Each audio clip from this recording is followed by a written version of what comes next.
आज हम लोग पढ़ने वाले हैं क्लास 10th का प्रश्नावली 1, जिसमें हम लोग जानेंगे वास्तविक संख्या क्या है। तो सबसे पहले हम लोग देख लेते हैं कि वास्तविक संख्या किसे कहते हैं, यानी कि रियल नंबर। तो परिमेय और अपरिमेय संख्या के संग्रह को वास्तविक संख्या कहते हैं। जैसे 5/7 यह एक क्या है, परिमेय संख्या है। और परिमेय संख्या किसे कहते हैं इसको भी हम लोग जानेंगे।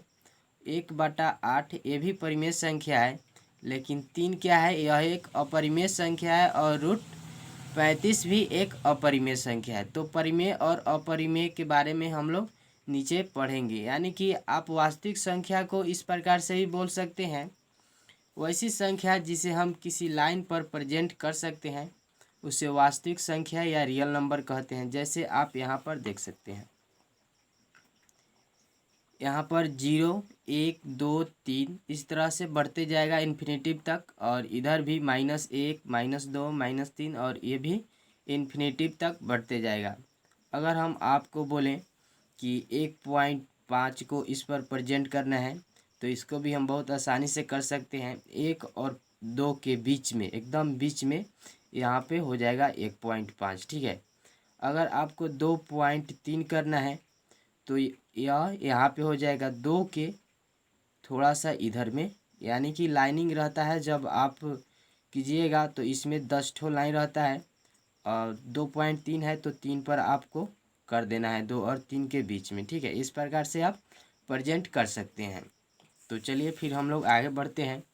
और वास्तविक संख्या को हम लोग डिनोट करते हैं R से, यानी कि R से इसको सूचित किया जाता है। ठीक है। अब यहाँ पर आप देख सकते हैं वास्तविक संख्या के प्रकार। जैसे ये प्राकृत संख्या क्या है, वास्तविक संख्या के प्रकार ही हैं। पूर्ण संख्या भी, यानी कि इसको इंग्लिश में होल नंबर बोलते हैं, और प्राकृत संख्या को नेचुरल नंबर। सम संख्या इवन नंबर, और विषम संख्या को इंग्लिश में ऑड नंबर बोलते हैं। अभाज्य संख्या, इसको इंग्लिश में प्राइम नंबर बोलते हैं। भाज्य संख्या, इसको इंग्लिश में कंपोजिट नंबर बोलते हैं। उसके बाद पूर्णांक यानी कि इंटीजर्स। परिमेय संख्या रेशनल नंबर। अपरिमेय संख्या इरेशनल नंबर। अभाज्य संख्या को प्राइम नंबर। ठीक है। तो ये सब क्या है, वास्तविक संख्या के प्रकार हैं। ठीक है, यानी कि वास्तविक संख्या में सभी प्रकार के नंबर यानी कि संख्याएं आ जाते हैं। तो चलिए इसमें हम जो कुछ महत्वपूर्ण है उसी को हम लोग पढ़ेंगे। अगर आपको सभी को पढ़ना है तो आप हमारे कमेंट बॉक्स में कमेंट करके बता सकते हैं। दूसरे वीडियो में हम सभी नंबर को विस्तार से आपको पढ़ा देंगे, लेकिन इसमें हम लोग कुछ खास नंबर के बारे में ही चर्चा करेंगे। तो चलिए आगे बढ़ते हैं।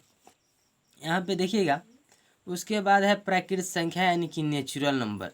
नेचुरल नंबर किसे कहते हैं, तो गिनती की संख्या को प्राकृत संख्या कहते हैं। यह 1 से आरंभ होता है, जैसे 1, 2, 3, 4 आदि। ठीक है, इस तरह से आप इसको याद कर सकते हैं। अगला जो है वो है पूर्ण संख्या, यानी कि होल नंबर इंग्लिश में इसको बोलते हैं। तो देखिएगा बहुत ही आसान है। प्राकृत संख्या में 0 मिलाने पर बनी संख्या को पूर्ण संख्या कहते हैं। ठीक है, और यह 0 से आरंभ होता है। जैसे 0, 1, 2, 3, 4, 5 इस तरह से यह बढ़ते जाएगा इन्फिनिटी तक। जितना आपको बढ़ाना है बढ़ा सकते हैं। ठीक है, चलिए फिर हम लोग आगे बढ़ते हैं। अगला है परिमेय संख्या यानी कि रेशनल नंबर। जो संख्या p/q के रूप में होता है तथा q बराबर 0 ना हो तो उसे परिमेय संख्या कहते हैं। यानी कि q का जो यह मान है 0 नहीं होना चाहिए। ठीक है, तभी वो क्या होगा, परिमेय संख्या यानी कि रेशनल नंबर होगा। जैसे आप यहाँ पे देख सकते हैं 7/9, -1/3 या 5, ये आदि क्या है, परिमेय संख्या है। ठीक है, यहाँ पे एक थोड़ा सा नोट है, इसको देखिएगा ध्यान से सभी कोई। p/q में p को अंश यानी कि न्यूमरेटर और q हर को डिनोमिनेटर कहते हैं। यानी कि ऊपर वाले को अंश बोलते हैं, नीचे वाले को हर बोलते हैं। चलिए हम लोग आगे बढ़ते हैं। थोड़ा सा यहाँ पे देखिएगा, परिमेय संख्या को भिन्न भी हम लोग कहते हैं। ठीक है, तो अगला है अपरिमेय संख्या यानी कि इरेशनल नंबर। जो संख्या p बाई क्यू के रूप में न हो उसे अपरिमेय संख्या कहते हैं। जैसे -√37 यह p बाई क्यू के रूप में नहीं है और इसका वर्गमूल भी नहीं हो सकता है, यानी कि यह रूट अंडर के से बाहर नहीं आ सकता है, तो यह अपरिमेय संख्या है। √50 ये भी रूट से बाहर नहीं आ सकता है, तो ये भी क्या है, अपरिमेय संख्या है। तो इस प्रकार से आप समझ सकते हैं। अगले वीडियो में हम लोग पढ़ेंगे यूक्लिड विभाजन एल्गोरिथम के बारे में, ठीक है। और फिर हम लोग सारे एक्सरसाइज को बहुत ही विस्तार से डिटेल से करेंगे। तो चलिए फिर मिलते हैं हम लोग नेक्स्ट वीडियो में।